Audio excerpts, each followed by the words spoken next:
మంచుకున్నారు కదా ఇగ నేను మీకోసం చాలా ముచ్చట్లు పట్టుకొచ్చిన జల్దీన చూసేయాలి చలో ఇక ధూమ్దా ముచ్చట్లు షురు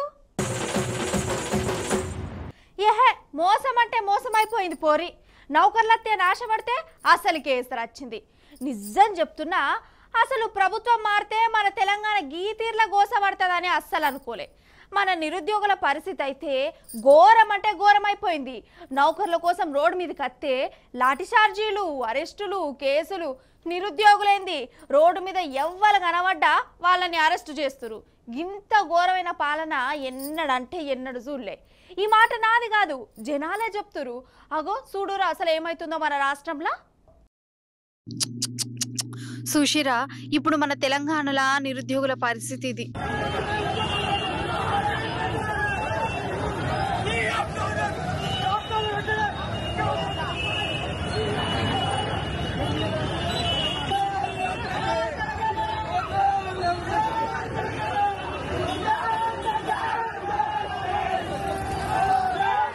పోస్టులు ఎక్కువ పెట్టుర్రి పెద్ద డిఎస్ ఎయ్యుర్రన్నందుకు పోలీసులు లాఠీలకు పని చెప్పిర్రు కొలువుల కోసం తరలాడుతున్న తెలంగాణ బిడ్డల మీద ప్రభుత్వం ప్రతాపం చూయించింది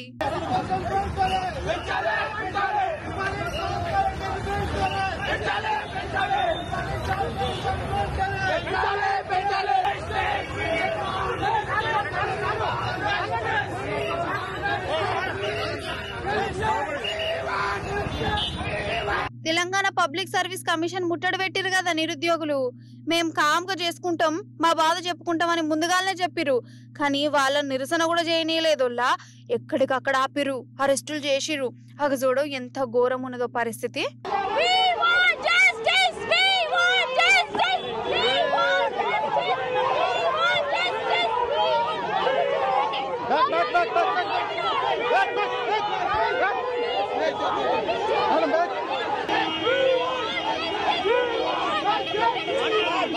ప్రభుత్వం భయపడి ఇంతమంది పోలీసులు పెట్టడం ఎంతవరకు కరెక్ట్ అని అడుగుతున్నా ఎందుకు ఇంత నిర్బంధం మమ్మల్ని ఎక్కడికక్కడికి ఎందుకు అరెస్ట్ చేస్తున్నారు మా హామీలు నెరవేర్చండి మా నిరసన వ్యక్తం చేయడం fundamental right it's our fundamental right Congress government fundamental right ని ఆపుతుంది అసలు ప్రభుత్వం వచ్చిన కొత్తల్నే రేవంత్ సార్ ఏమన్నాడులా కంచెల పాలన కాదు ఇది ప్రజాపాలన కంచెల గించెలు దీయించిన ఎవరన్నా రావచ్చు మాట్లాడుకోవచ్చని అన్నాడా లేదా అవన్నీ ఉత్తరం ముచ్చటని తేలిపోయినాయి మాటల కోటి చేతుల కోటని అందరికి సమజైంది ఎక్కడికక్కడ కంచెలు పెట్టిరు రోడ్డు మీద ఎవరన్నా కలవాడ పాపం అరెస్టులు చేస్తురు నేను బైక్ ఆడ ఆపి చూస్తున్నా సార్ తీసుకొచ్చింది సార్ నా బైక్ ఆడ ఉంది రోడ్ మీద ఉంది సార్ బైక్ సార్ బైక్ నేను ఇడలేదు సార్ ఆడ నుంచి సార్ తీసుకొచ్చింది నాకు బయటికి పోతున్నా బయటికి పోయే వాళ్ళు కూడా ఈడ వచ్చి పట్టుకోవద్దురు ఇదేం పెద్దదండి రేవంత్ అన్న ప్రజాపాలన అన్నాడు ఈ ప్రజాపాలన ఇట్లా వస్తుందా మీరే ఎక్కడ మేమేమన్నా మిమ్మల్ని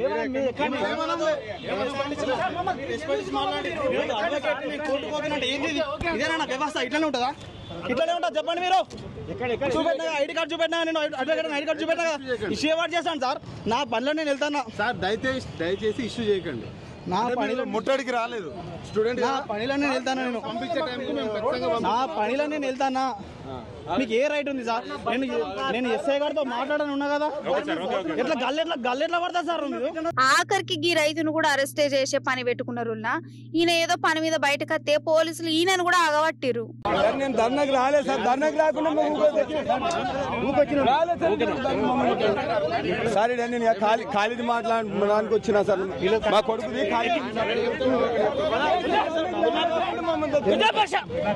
సార్ రాలేదు సార్ ధర్నాకి రాలేదు సార్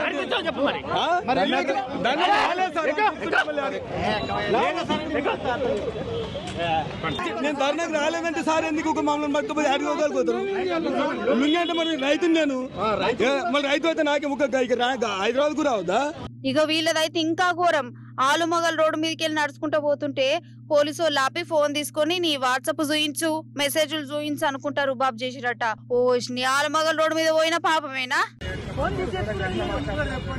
ఫోన్ తీసేసుకున్నారు మీరు అప్పుడే. ఈ వైఫై మా హస్బెండ్ రోడ్డు మీద ఇంకా స్వేచ్ఛ కూడా లేదు మాకు. ఈ ప్రభుత్వం వచ్చినాక మీరు ఎట్లా పట్టుకొస్తారు సార్? అలా కూర్చున్న వాళ్ళం మేము. ఫోన్ కూడా లేదు. ఇప్పుడు నేను ఫోన్ ఓపెన్ చేసిన కూడా వాట్సాప్ కూడా లేదా మేడం? మేము ఎండ కొడుతుందో కూర్చుంటున్న వాళ్ళు అంటే వైఫై హస్బెండ్ కూడా స్వేచ్ఛ లేదా ఈ ప్రభుత్వంలో? అంటే రోడ్డు మీద పోవద్దా వైఫై హస్బెండ్ ఈ ప్రభుత్వంలో? మంచిగా నిలదీసిరు అంతే కదా, లేకుంటే ఎందువల్ల? అసలు ఎలక్షన్లకు ముందేమో నిరుద్యోగులతోని బస్సు యాత్రలు ఈ యాత్రలు ఆ యాత్రలను చేయించిరు. చేయి పార్టీ కోటెత్తే మస్తు నౌకర్లు వస్తాయి, లక్షల మందికి కొలువులు ఇస్తామని చెప్పిరు. మరి చెప్పిన మాట ఎటు వాయ రేవంత్ సారు అని అడిగినందుకు ఇగో రోడ్ల మీద గిట్ల గోసబుచ్చుకున్నారు.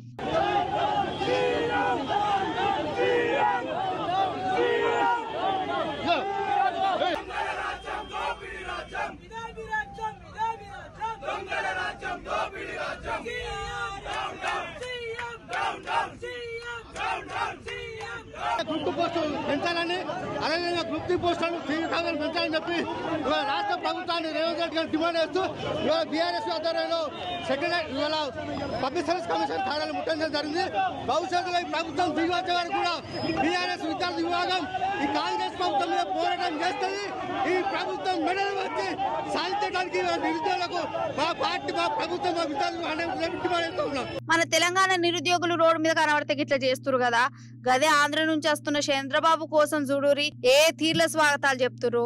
పట్నం నిండా పోస్టర్లు ఫ్లెక్సీలు పెట్టుకున్నారు చంద్రాల సార్ రాక కోసం. ఎవరి పాలన అయితే అద్దనుకున్నామో ఆ మనిషికేమో గిట్ల స్వాగతాలు చెప్తురు, ఎవరి కోసం అయితే తెలంగాణ తెచ్చుకున్నామో ఆ నిరుద్యోగులనేమో గిట్ల సతాయిస్తురు. ఇది ఎక్కడ న్యాయం, ఇదేం ప్రభుత్వం అని తెలంగాణ యువకులు గరమైతురు కాదా? మరి 10 ఏళ్లలో ఎన్నడన్నా మన తెలంగాణలో గిసోంటి లాఠీ చార్జీలు చూసినామా? ఇసోంటి అరెస్టులు ఎన్నడన్నా జరిగినాయి? అసలు పోస్టులు ఎక్కువ పెట్టురు సార్లు రేవంత్ సార్ కు బాధ చెప్పుకుంటాం అన్న పాపానికి గిట్ల చేయవచ్చునా? ఓ దిక్కు జనాలు గింత తనలాడుతుంటే ఇంకో దిక్కు రేవంత్ సార్ ఏమో అర్ధరాత్రి పార్టీలో షరీకులు చేయించుకుని ఎగురం పెట్టుకున్నాడు. అంటే సారు వారికి పాలన కంటే కూడా పార్టీలో చేర్పించుకున్నాడు. వేరే పార్టీ లీడర్లను ఏ పార్టీలో గుంజి కడవాలప్పుడు ఇదే పని పెట్టుకున్నట్టున్నది అని అంటారు పబ్లిక్. ముఖ్యానికి అత్తే అసలు ఈ జనాలకు మొక్కాలేపో ఏందంటారా? కాదోళ్ళ రోడ్డు అన్నప్పుడు టక్కర్లు అవుతుంటాయి, లారీలు బస్సులు వ్యాన్లు బోల్తా పడుతుంటాయి. మరి అట్లా బోల్తా పడ్డప్పుడు చుట్టుముట్టున్న జనాలు ఏం చెయ్యాలి? అయ్యో అండ్లు ఉన్నోళ్ళ పరిస్థితి ఏంది? డ్రైవర్ పైలంగానే ఉన్నాడా? క్లీనర్ కథ ఏంది? అంబులెన్స్కు ఫోన్ కొడుతుమా? దావఖానకు తోలుకుపోదుమా? ఇయో గిట్లా ఆలోచించాలే కానీ కలికాలం గట్లెందుకు ఆలోచన ఉంటుంది? ఎవరు ఎటు పోతేంది, మన కడుపు రెండుతా అయిపోయి అన్నట్టే చేస్తురు. అగో గా కొత్తగూడెంలో చూడు ఏమైందో. ఓరి నాయను, ఇగో ఇటు చూడుర్రి, జనాలు క్యాన్లు బిందెలు పట్టుకొని ఎట్లా ఎగబడుతురో. మంచినీళ్ళ కోసం కావచ్చని అనుకోగల, కాదు కాదు, పుక్కడికొచ్చే నూనె కోసం. భద్రాద్రి కొత్తగూడెం జిల్లా దమ్మపేట దగ్గర నూనె లోడుతోని పోతున్న ట్యాంకరు బోల్తా పడ్డదల్లా. ఇక ట్యాంకర్లకి వెళ్ళి నూనె లీక్ అవుతుంది. ఇంకేమున్నది, అసలే మంచి నూనె. ఇక ఊకుంటారా? చుట్టుముట్టున్న ఊరోళ్ళు బిందెలు బకెట్లు డబ్బాలు బగోళ్ళు అన్ని తెచ్చుకొని నూనె కోసం ఎగబడ్డారు.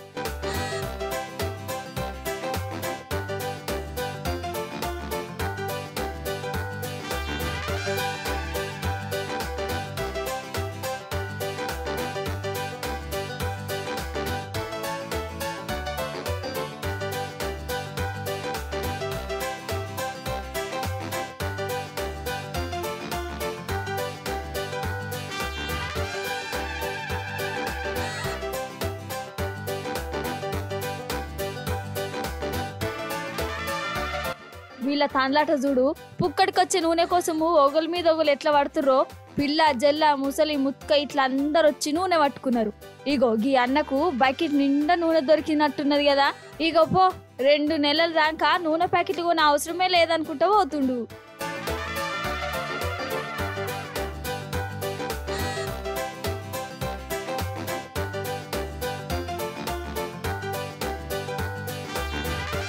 ఇగో ఈ అక్కనైతే జవడం పెట్టుకుంటుంది, ఇంకా జరసేపు అయితే జుట్లు పట్టుకునేటట్టే ఉన్నారు. ఇక అక్కడ తొక్కిసలాట కూడా జరిగినాయి. తొవ్వ పొడుగుతో ట్రాఫిక్ జామ్. లాస్ట్ కు పోలీసులు వచ్చి వాళ్ళని ఆడికెళ్ళిగేది మీరు.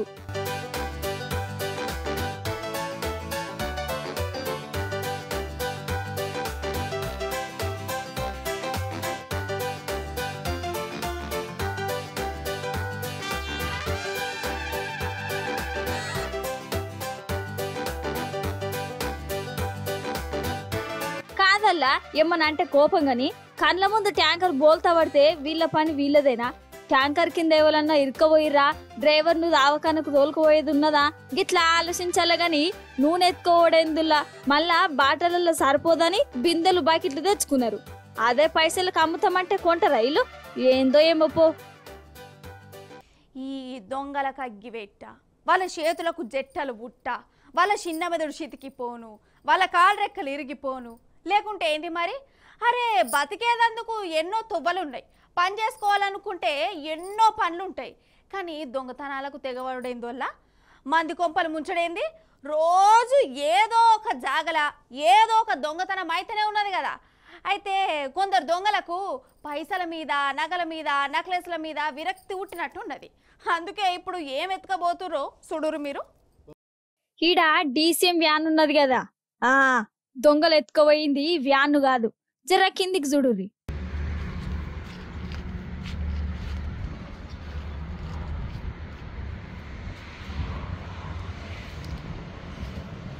సుషిర్రా, ఈడ బ్యాటరీ ఉండాలి కానీ లేదు, మాయమైంది. మరి కోత ఎత్తుకుపోయిందా, కొండంగా మాయం చేసిందా అనేరు. దొంగలు ఎత్తుకుపోయిరోల్లా ఇగో ఈడ రోడ్డు మీద ఆపిన ట్రాక్టర్ బ్యాటరీని కూడా మాయం చేసిర్రు. గా చౌటుప్పల దగ్గర ఉన్న రెడ్డి బాయకడనోళ్ళ ట్రాక్టర్లు వ్యాన్లు ఆపి అటు షాయి తాగేందుకు పోతే చాలు, మళ్ళా మర్రొచ్చే వరకల్లా బ్యాటరీలు మాయం చేస్తురు దొంగలు. రోజు ఇదే కథనట.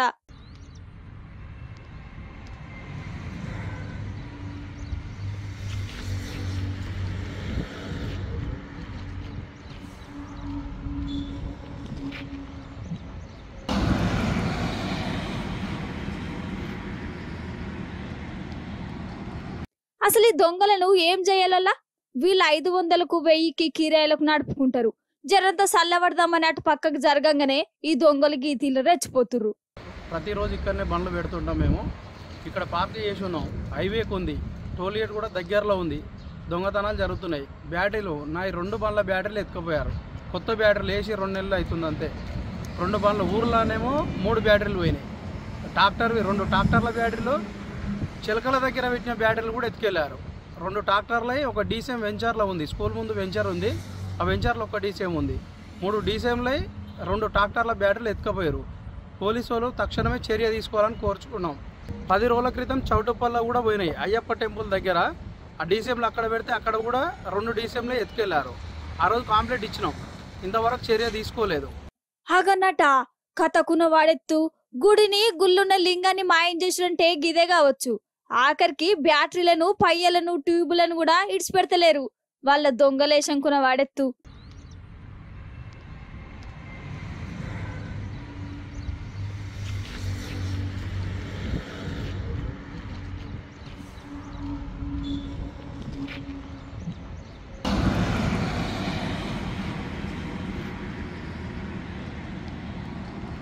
ఉపాయం ఉన్నోడు ఉపాసం పడ్డాడు అంతే కదా. అసోహంటి అతి తెలివి మంతుడే మనం ముచ్చటాలకు వచ్చిండు. మరి ఆ అతి తెలివి మంతుని కలుసుకోవాలంటే మనం ఒక విమానం ఎక్కాలి. మరి జల్దిన పోయి ఏం తెలివి చూపించిండు, ఏం ఉపాయం చేసిండు, అసలు మనం ముచ్చట్లకి ఎట్లెట్లా వచ్చిండు, ఏంది కథ, గవన్నీ నడుచుకుందని చెప్పున్నారా అండి? ఇగో ఈయన నేను చెప్పింది విమానంలో ఎక్కిండు కదా. అన్నా నమస్తే, అంత మంచేనా? నీ బట్టల సందుగేది?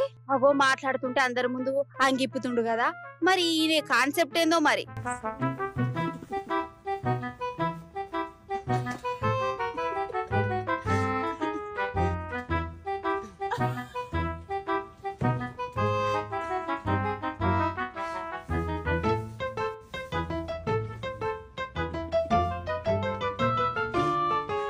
పోషిని ఎన్ని వేసుకున్నావురా వారి, నువ్వు తీసినా కొద్ది వెళ్తూనే ఉన్నాయి.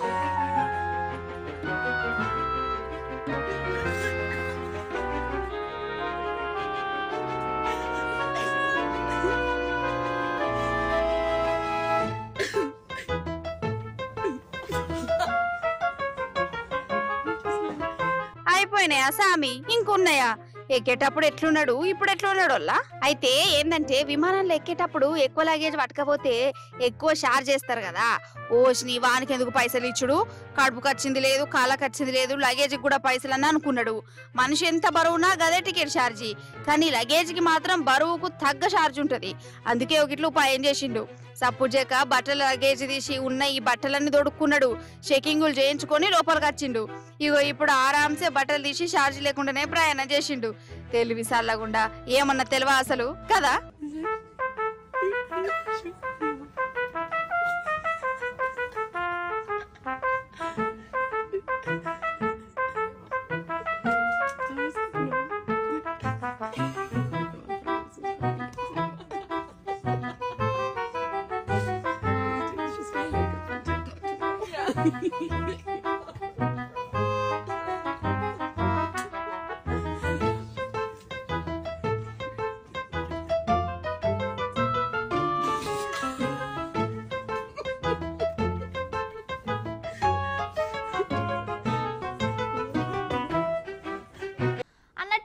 అచ్చకాలం అంతా రోబోలదే కదా ఇక ఇంతకాలం ఇంటామకు అవస్థ కాకుండా పని మనిషిని పెట్టుకునేది ఇక రాను రాను పని మనుషుల అవసరం కూడా ఉండదు బోళ్ళు బొచ్చలు గడుగుడు ఇల్లు ఉడుచుడు ఇవన్నీ రోబోలే చేస్తాయి ఆ కాలం కూడా దగ్గరలోనే ఉన్నది కొన్ని దేశాలలోనైతే ఇప్పటికే రోబోలు పనుల మీద పడ్డాయి అన్నట్టు రోబోలను పని మనిషి లెక్క చూసుకునుడే కాదుల్లా హత్త మీద కోపం దుత్త మీద తీసినట్టు ఇంటామ మీద కోపం రోబోల మీద కూడా తీర్చుకోవచ్చట అగ చూడర్రి అయ్యి జీలకర్ర పొట్టోన్ లెక్కరే ఉన్నాడు కదా రోబోల కాలం వల్ల మనుషుల కంటే ఇసొంటి రోబోలే పనవంతులు అయిపోయినాయి అన్నట్టు ఇక షైనోడు తయారు చేసిన రోబోని చూడుర్రి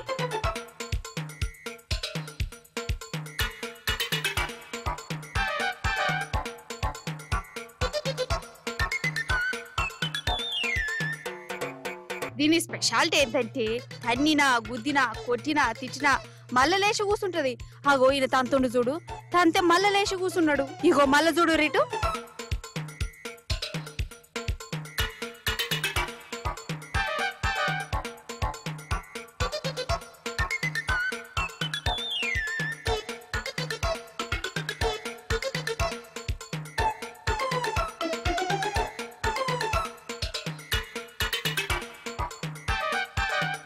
అసలు ఏమన్నా రోబో తయారు చేసిండ్లా అసలు మరి గిట్ల తన్నులు తినే రోబోని తయారు చేయాలని ఆలోచన ఎందుకు పుట్టిందని అడిగితే నా ఇంటామ మీద నాకు బాగా కోపం వస్తుంది ఆమెను కొట్టబుద్ధి అవుతుంది గాని మళ్ళా ఉల్టా కొడుతుంది ఆమె మీద కోపంతోనే ఇగో ఈ రోబోని తయారు చేసిన కోపం వచ్చినప్పుడల్లా ఈ రోబోను అంతా అది లేచి కూర్చుంటదని చెప్పుకుంటూ వచ్చిండట దీన్ని తయారు చేసిన పెద్ద మనిషి భలే ఉపాయం చేసిండు పట్టు కదా